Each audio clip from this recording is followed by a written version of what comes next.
Seems like it's the season of gaffes for the Biden administration. From US President Joe Biden himself to his deputy Kamala Harris, they are making blunders, and that too quite publicly. Take a look. Political leaders making gaffes is not very rare. When under the spotlight, there could be a possible slip of tongue. For leaders, once their slips are out in public, it could stay, sometimes for days, sometimes for months, and in some cases for years, depending on the gaffe. For US President Joe Biden, the list is already long, and he just won't stop adding to it. So much so that he has called himself the gaffe machine. And I want to thank all of you here, for including bipartisan elected officials like Representative Governor, Senator Braun, Senator Booker, Representative Jackie. Are you here? Where's Jackie? I didn't think she was going to be here, to help make this a reality. Biden was referring to Congresswoman Jackie Walorski, who died in a car accident 2 months ago. Everyone makes mistakes, but some say this was a pretty big mistake to make. There's another recent incident related to President Biden that could play into a caricature that Republicans have long been painting of him. A video of Joe Biden is being widely shared online. In the video, he appeared to get lost after his address while leaving the stage at an event. After his speech, as he turned to leave the podium, he stood still, seemingly confused and completely lost. All this while there was a thunderous applause after his speech. He was also seen muttering some words. And the latest one has come from his deputy.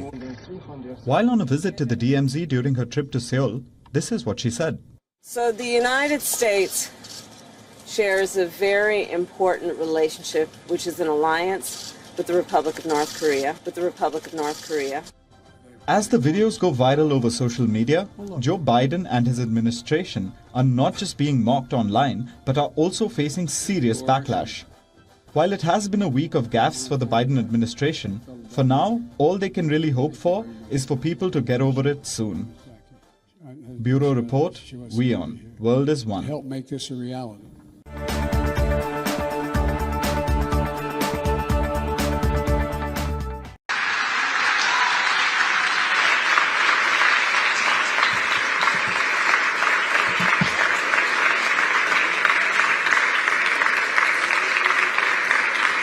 Mr. President, thank you. At the end of such a momentous event, the word thank you seems kind of inadequate. But for all the millions whose lives will be saved, for the community... Why does Joe Biden make so much stuff up? And will it hurt him against Trump in the general election?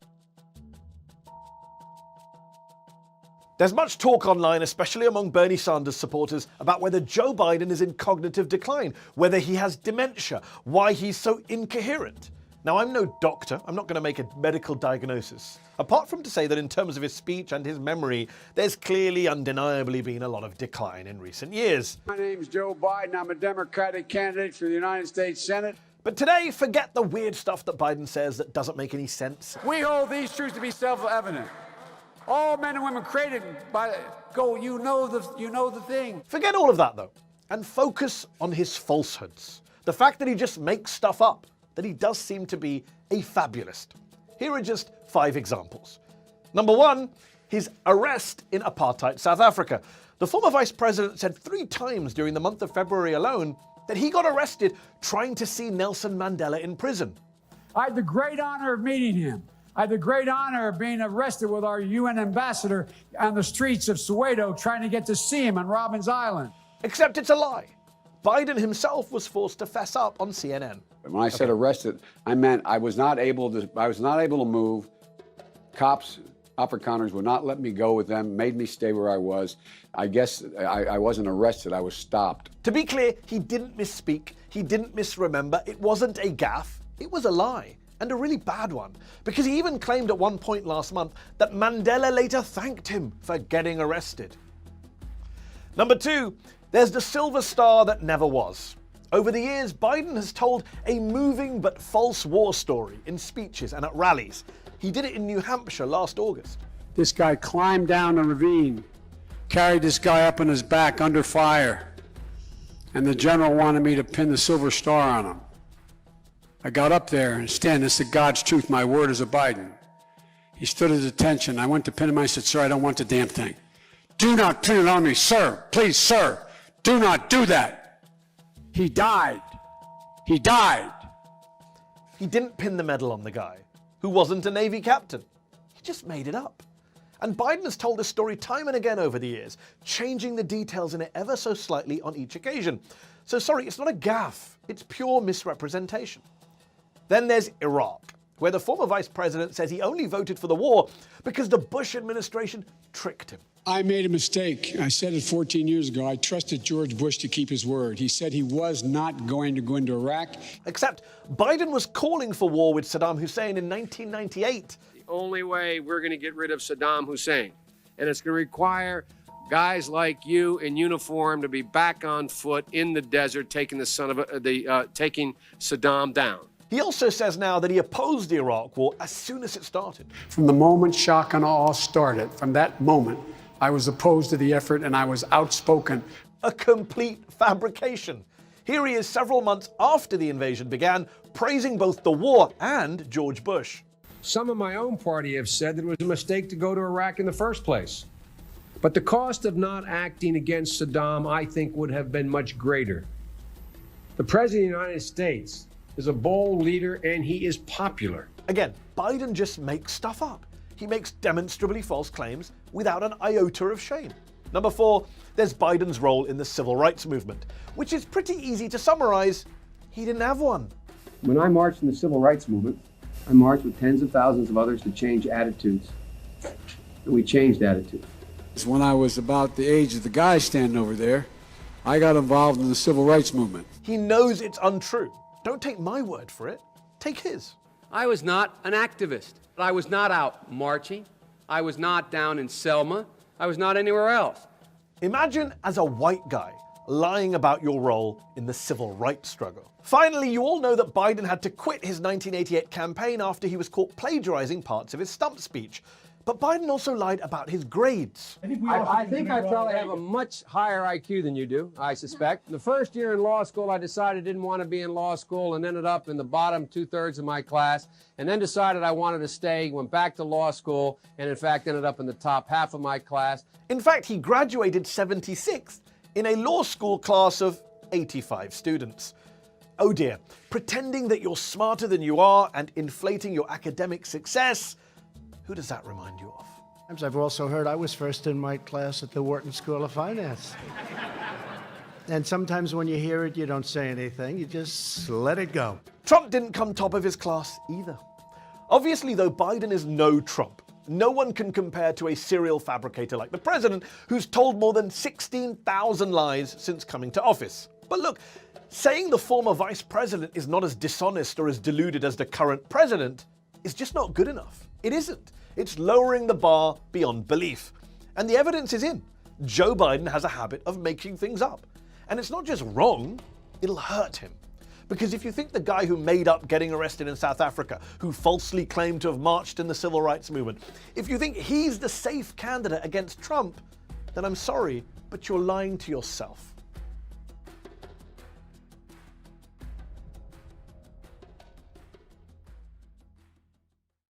Second one, would the president pardon or commute his son if he's convicted? So I've answered this question before. It was asked of me not too long ago, a couple of weeks ago, and I was very clear and I said no. With regard to the question regarding the family, I'm extremely proud of my son Hunter. He has overcome an addiction. He's one of the brightest, most decent men I know, and I am satisfied that I'm not going to do anything. I said I abide by the jury decision. I will do that, and I will not pardon him.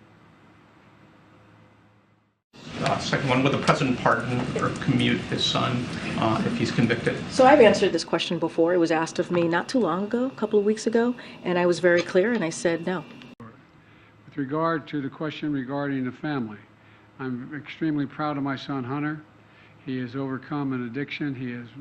He's one of the brightest, most decent men I know, and I am satisfied that I'm not going to do anything. I said I abide by the jury decision, and I will do that, and I will not pardon him.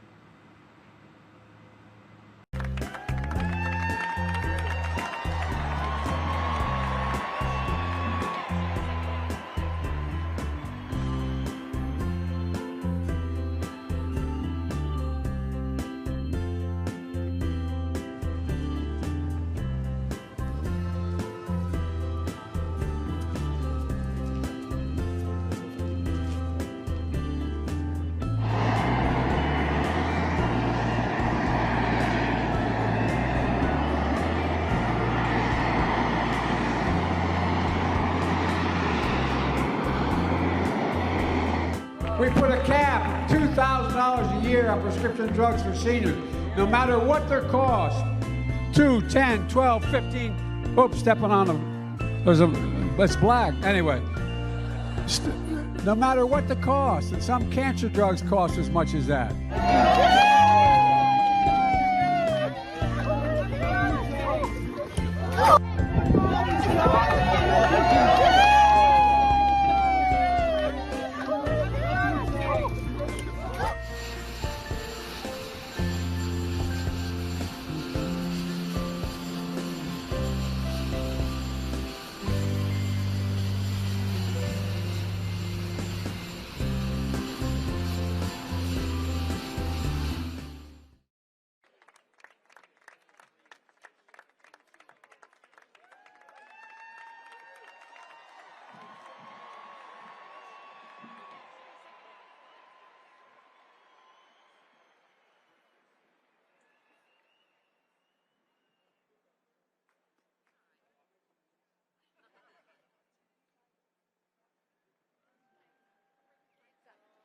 Wing, 10 shut. Mr. President, thank you for joining us today. Ladies and gentlemen, the President will be departing immediately following the Air Force.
Mr. President! Mr. President, just a word.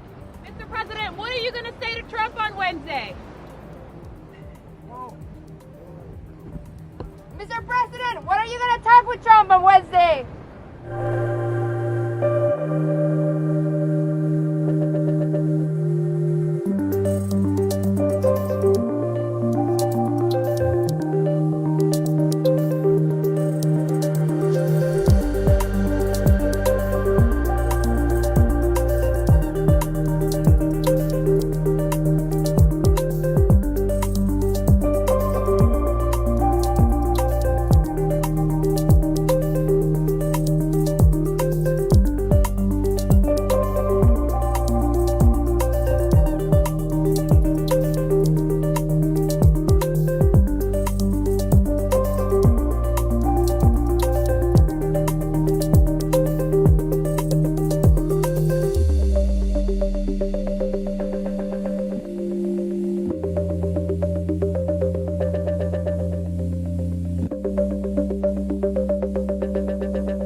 think here the key that needs to be asked, what needs to be asked, James, is not how Donald Trump became president, but why Donald Trump became president. And that's what's being missed in this narrative, because you've got people going, how could the US ever do this again? I was on a train the other night heading to the city. How could they let this tangerine tyrant get back in? The thing is that Donald Trump actually spoke to the people. He spoke to that pocket of America who are struggling, and the majority of Americans, just like here, they're doing it tough at the moment, with real, honest solutions. No dancing around, no word salads. He spoke directly to them. And I think the Democrats really thought, we'll put Kamala Harris in, a woman of colour, and surefire, we're in, because we're going to get the woman vote. So not because of her principles, not because of what she believed in, but simply based on her sex. And voters clearly saw right through it. Donald Trump easily demolished Harris, not because she was a woman, but because he is and was the better candidate in this election campaign. Yeah, the Dems played the DEI card, which is about all the left have. Donald Trump spoke to issues. And speaking of issues, I mean, what we learned from this election, open borders, that's a big loss now. If you support open borders, you are going to lose. Transgenderism is no longer the cult that cannot be questioned anymore. The deification of abortion, and we saw Stephen Miles try that in the Queensland election. The Democrats tried it in the US. It did not work for them. Celebrity endorsements are an absolute failure. In fact, to be endorsed by a celebrity now is probably a disadvantage. Progressive media is now completely on the nose. I mean, nobody paid any attention to MSNBC, CNN, the Washington Post. Pollsters got it completely wrong. Yes, they did. And of course, the left have reacted to their election loss by blaming the people. It's misogyny, it's racism. They're pointing the finger at everybody except for themselves. But of course, Danica, when you're pointing at someone else, there's always three fingers pointing back at yourself. And the left will keep losing if they can't be honest enough to admit they are the problem. And Americans voted against the march of progressivism. Well, see, the thing is their whole narrative was completely blown up on November 5 because people have gone, well, enough is enough. What about our voices? It really was a win for this silent majority, which we saw back in 2016. So the left really have no business crying, yelling, carrying on, when realistically, they're the ones who actually handed Donald Trump this win.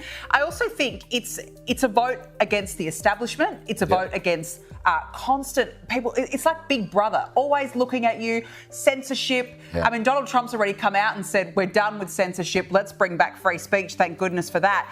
It's also encampments that are being overrun by terrorists. So people are seeing these things and going, there's no law and order. You've got immigrants running rampant in the United States. And so you can understand this vote.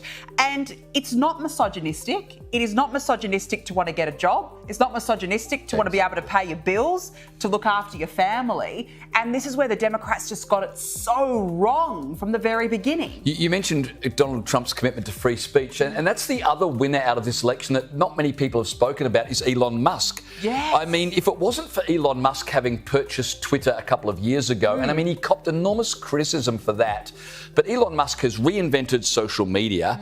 He's currently in the process of saving NASA.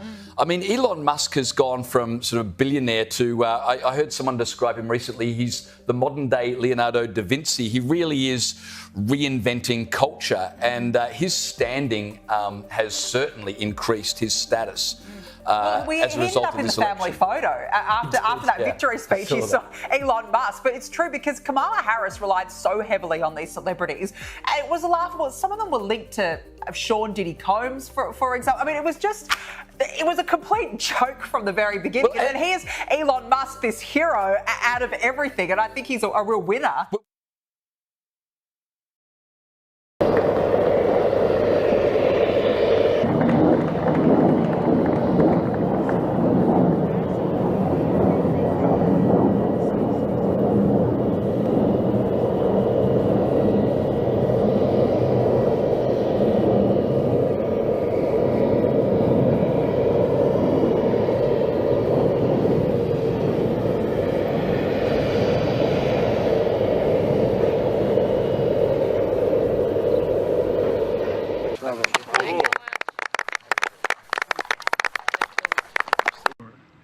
regard to the question regarding the family, I'm extremely proud of my son Hunter. He has overcome an addiction. He's one of the brightest, most decent men I know, and I am satisfied that I'm not going to do anything. I said I abide by the jury decision, and I will do that, and I will not pardon him. Second one, would the president pardon or commute his son if he's convicted? So I've answered this question before. It was asked of me not too long ago, a couple of weeks ago, and I was very clear, and I said no. I'm going up to my granddaughter's birthday in New York. Then we're going to watch a debate, and then tomorrow I'm doing 9/11. Now, who am I introducing next? Who's next? Thank you. Welcome to Washington. She beat Trump so badly in the debate, he's scared to death to beat her again. That's a fact. Mr. President Trump, former President Trump, get a life, man. Help these people. Will you hold him accountable? You said you were going to hold those accountable. Public will hold them accountable. You better than the press hold them accountable because you know the truth. As smooth as it can get, and I very much appreciate that, Jim. You're welcome. Thank you all. I mean, so I know this sounds bizarre. It sounds like if I said this 5 years ago, you'd lock me up.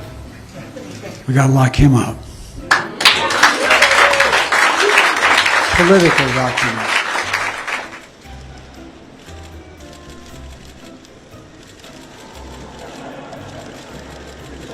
But I'm serious. These are the kind of guys you like to smack in the ass. I need that hat. Want my autograph? Hell no. You know my name. Come on. I ain't going that far. Yeah, you said you would do a selfie. There you go. No one should make the American people question whether their governments will be making sure that this is acting on strikes. They'll be there.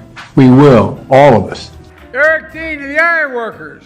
Tim Driscoll, a bricklayer. April Bell, the SEIU.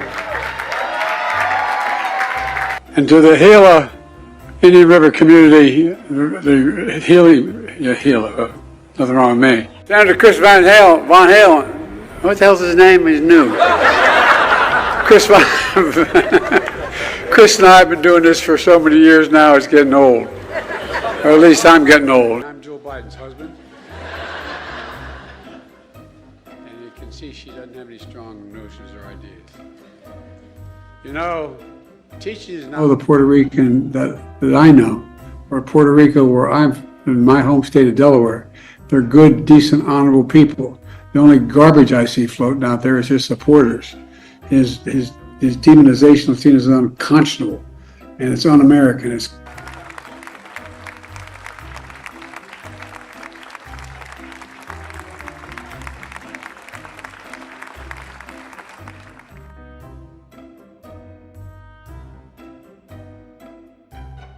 Mr. President-elect and former President and Donald, congratulations.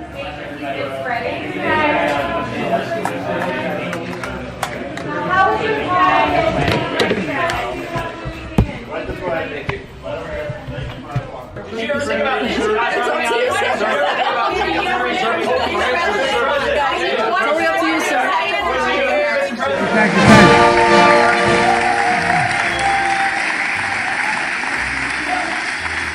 What's your name?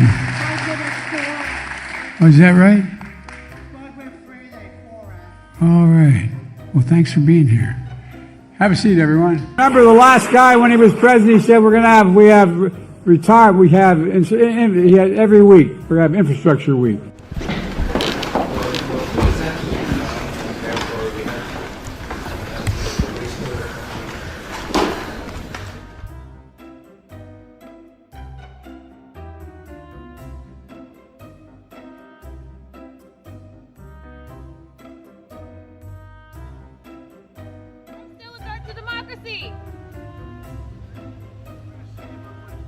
What are you planning to talk with him about? What are you going to tell to Trump?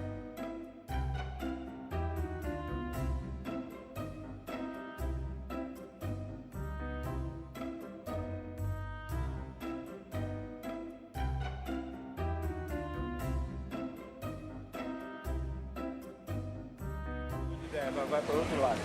Ele está pronto, vai.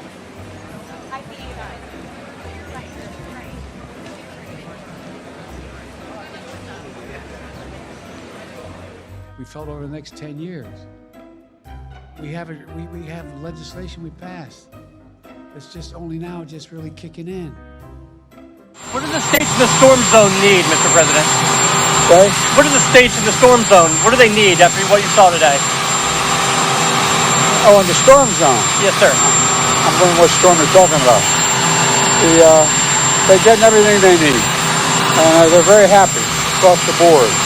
Now, not only that, our fellow Americans are putting their lives on the line to do this dangerous work and receive death penalties. Some received death penalties yesterday as a result of reckless, irresponsible, relentless disinformation and outright lies that continue to flow.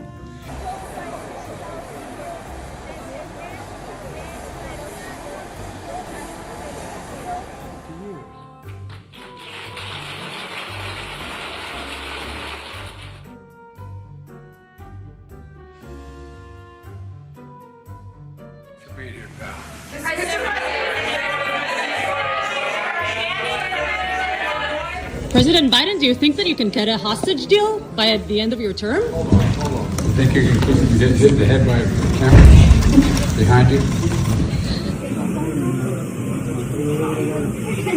What am I doing?